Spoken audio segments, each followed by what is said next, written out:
تبغى قوة إلى قوتك وتبغى أن تستمد راحة على راحتك، اقرأ القرآن. والله أنا اسمحوا لي أعبر بهاللفظ، والله عيب يمر علينا يوم ما نقرأ صفحة من كتاب الله.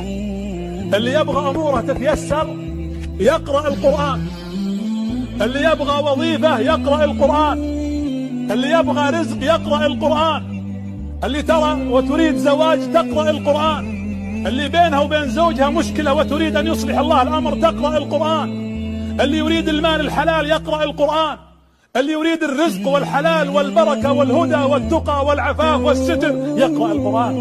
القرآن فيه كل شيء تبيانا لكل شيء. القرآن مو بجريدة تقرأ، كل ما قرأت جزء أو آية أو سورة أو تجاوزت شيئا من كتاب الله اعلم أنك أنت المغتنم. أهلا وسهلا ومرحبا، عدنا والعود أحمد، ولا يحلو الكلام إلا بذكر الحبيب محمد. اللهم صل وسلم وبارك على سيدنا محمد صلاة لا تعد ولا ترد ولا يعلم بفضائلها أحد.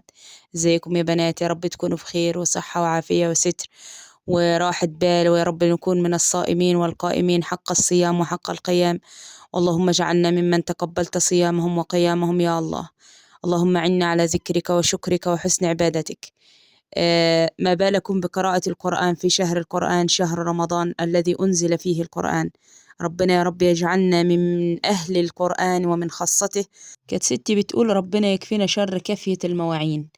يعني إيه كافية المواعين؟ يعني لما نغسل المواعين كده ونكفيها على الصينية ولا على الطبلية يعني، ونسيبها تنشف ولا على الرخامة دلوقتي، آه وما بقاش في حاجة نعملها ولا حاجة ناكلها يعني. فكانت ستي بتقول ربنا يكفينا شر كافية المواعين، يعني لما المواعين تبقى على طول شغال فيها الطبيخ وكده ونتعب ونغسل فنحتسب الأجر. أنا عارفة إن في بنات كتير تعبانة في رمضان من العزومات، لأن فيه بيوت كتيرة معظم الناس يعني إن هو بيستقبلوا رمضان بالتفريزات وقائمة المأكولات والعزومات، وننسوا إن هو شهر يعني فرصة في السنة، مفروض أن نستعد له بقلب سليم وقلب مستعد وقلب صافي وقلب متجدد، نشحن طاقتنا الإيمانية ونستغل كل لحظة فيه، ونعود ألسنتنا على ذكر الله.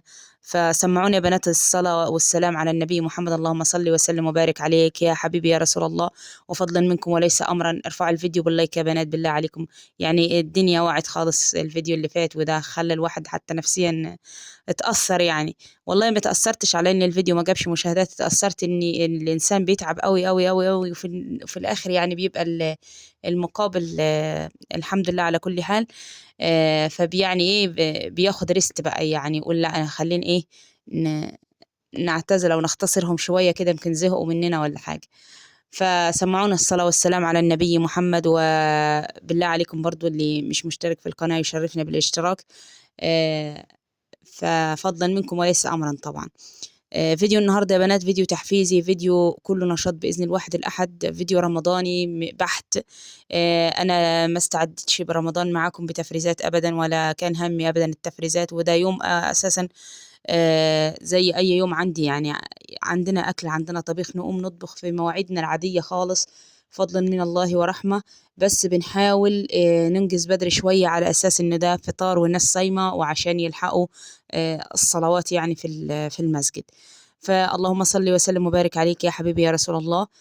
قررت يوم الجمعة إني أكلهم كرنب، ورحت أنا بنفسي اشتريت الكرنب يا بنات. اشتريت الكرنبتين دول ب50 جنيه. قولوا لي غاليين ولا كويسين؟ لأن أنا أول مرة أشتري بصراحة. أبو محمد هو اللي بيشتري بس هو ما كانش موجود، فأنا قلت إيه بقى، أخد المبادرة وأعمل نفسي شاطرة.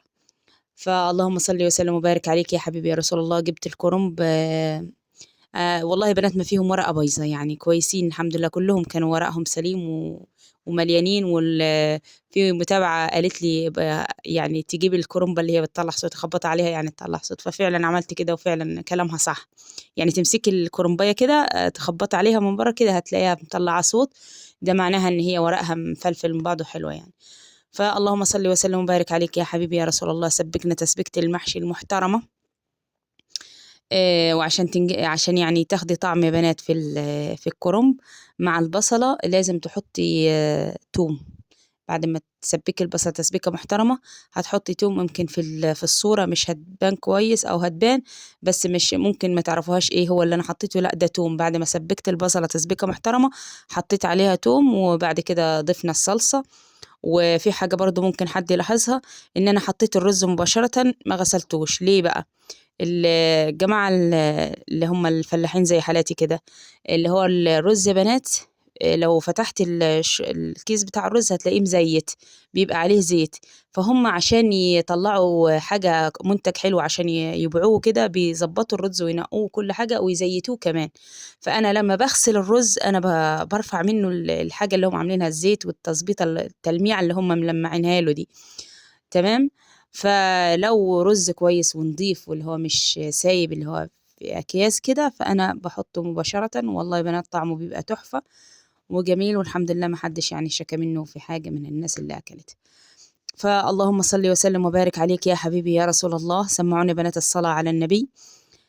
في واحدة بتقول لي يا أختي الظروف صعبة.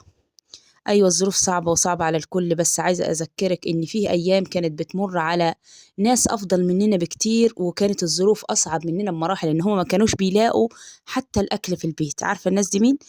بيت النبي صلى الله عليه وسلم. النبي صلى الله عليه وسلم كانت بتعدي عليه أيام في بيته ما كانش بيبقى فيه حاجة ياكلها، وكان يعني يروح يسأل زوجاته. فكان أحيان كتيرة بيصوم ويفطر على التمر والمية. فنحن مش أحسن حال من النبي، إحنا هو قدوتنا.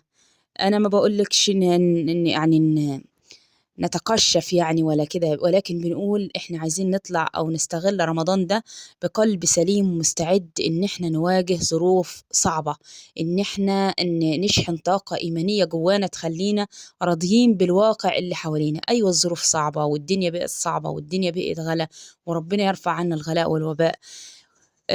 لكن يا بنات لازم نعرف إن فيه ناس أفضل مننا بكتير بتمر عليهم ظروف أقصى مننا صعوبة. فنسأل الله أن يفرج علينا جميعا. وعايزة أقول لك حاجة بسيطة، يمكن من موانع الرزق يا بنات إدمان الذنوب. فيه ذنب معين بيمنع عننا الرزق، في حاجة بندمنها بتمنع عننا الرزق، وفرصة في رمضان إن احنا نحط إيدنا على الحاجة اللي هي بتمنع عننا الرزق.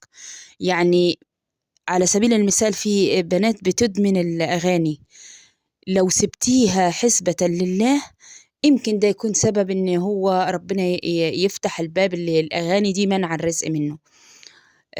فيه ناس اللي بتدمن النميمة والغيبة والكلام ده كله. فعايزين نشوف او حط ايدك على الذنب اللي انت عارفة ان انت بتعمليه، وبإذن الواحد الأحد ربنا يا ربي يفتح لنا أبواب رزقه. وعليكم بالاستغفار، فإنه مفتاح لكل رزق، مفتاح لكل رزق. وخلي بالكم يا بنات إن الرزق ده درجات، يعني أدنى درجة من درجات الرزق هي الفلوس. أدنى درجة من درجات الرزق هي الفلوس. والله ما سألت المال إلا لسداد ديني، يعني ربنا يا رب يسدد عننا الدين يا رب، اللهم آمين يا رب.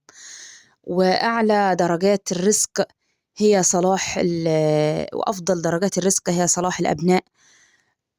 وتمام الرزق هو رضا الله سبحانه وتعالى.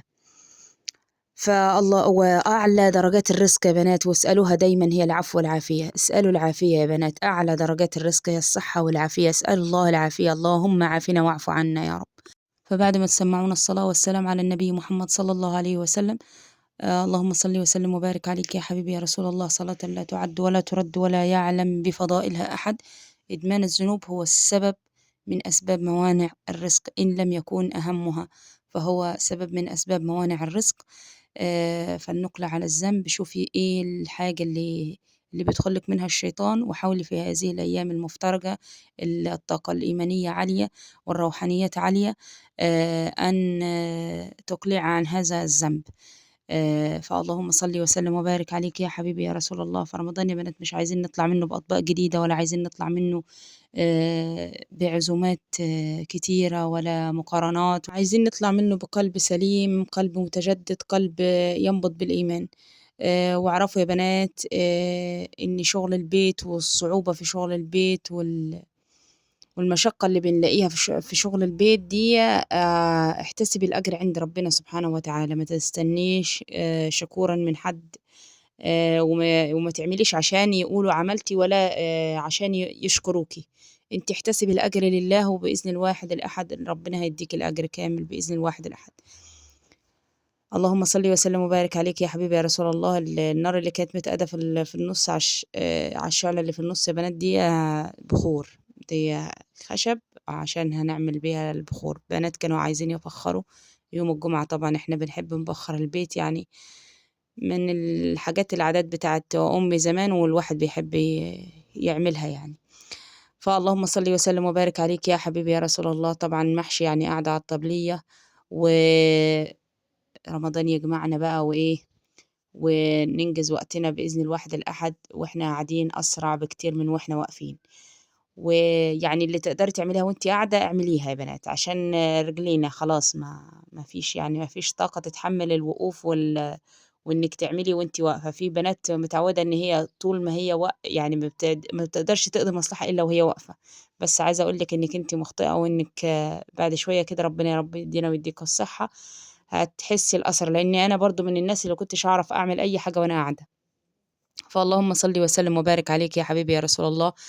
لما تفتكري المشقة والتعب اللي احنا بنتعبه واحنا بنحضر الأكل، افتكري لما جت السيدة فاطمة بنت النبي صلى الله عليه وسلم لسيدنا النبي صلى الله عليه وسلم، يعني تسأله خادم. من كتر الشغل هي تعبت، لأنهم هم زمان كبنات كانوا بيعملوا الدقيق، بيطحنوه بالراحة. الراحة دي زي حجرين تخان جدا، وبيتحركوا بحديدة بتربطهم في النص، الستات بتحركها. يعني كانت موجودة عند ستي لحد وقت قريب يعني.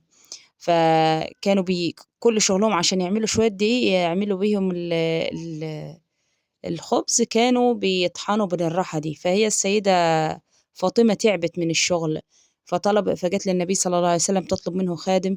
فقال لها حديث جميل قوي قوي، قال صلى الله عليه وسلم: ألا أدلكما على ما هو خير لكما من خادم إذا أويتما إلى فراشكما فسبح الله 33، وأحمدا 33، وكبرا 34. فسبحان الله، القوة مش في اللي معاك يا بنات، القوة مش في اللي عندنا، مش في الحاجات اللي احنا بنمتلكها، القوة في اللي جوانا، اللي بيخلينا نتحمل الصعوبات اللي حوالينا، ويخلينا نكمل، ويخلي يعني يدينا الرضا بوضعنا، ويدينا الرضا على أساس نقدر نزق في الحياة ونكمل رغم صعوبات الحياة اللي حوالينا. فاللهم صل وسلم وبارك عليك يا حبيبي يا رسول الله. فاشغلوا يا بنات لسانكم بالذكر وقلوبكم بالذكر، واقرأوا القرآن بتدبر، حتى ولو صفحة من كتاب الله كل يوم. ما تجعلوش مهجور يا بنات، صاحبوا القرآن صاحبوا القرب من الله. يعني خلوكوا في معية مع الله في الفترة الجميلة دي، في الأوقات الجميلة دي، في الشهر العظيم ده، وأكثروا من الدعاء. اللهم باعد بيني وبين يوم يحدث فيه ما لا أستطيع تحمله، وباعد بيني وبين قدر يصعب علي تقبله، وقرب بيني وبين فرحة قلبي يا الله. اللهم صل وسلم وبارك على سيدنا محمد صلاة لا تعد ولا ترد ولا يعلم بفضائلها أحد. رب اجعلني في عنايتك فلا يضرني بشر ولا يبكيني قدر. اللهم آمين يا رب العالمين. وربنا يا ربي يتقبل منا الصيام والقيام، ويعنا على ذكره وشكره وحسن عبادته. وكده بنات خلصنا فطورنا بدري بفضل الله، وعملت معاها بط، ويعني بشوربة البط أنا زودتها يا بنات، هو كان طيب يعني ما تخافوش إن هو. فاللهم صل وسلم وبارك على سيدنا محمد، إلى لقاء.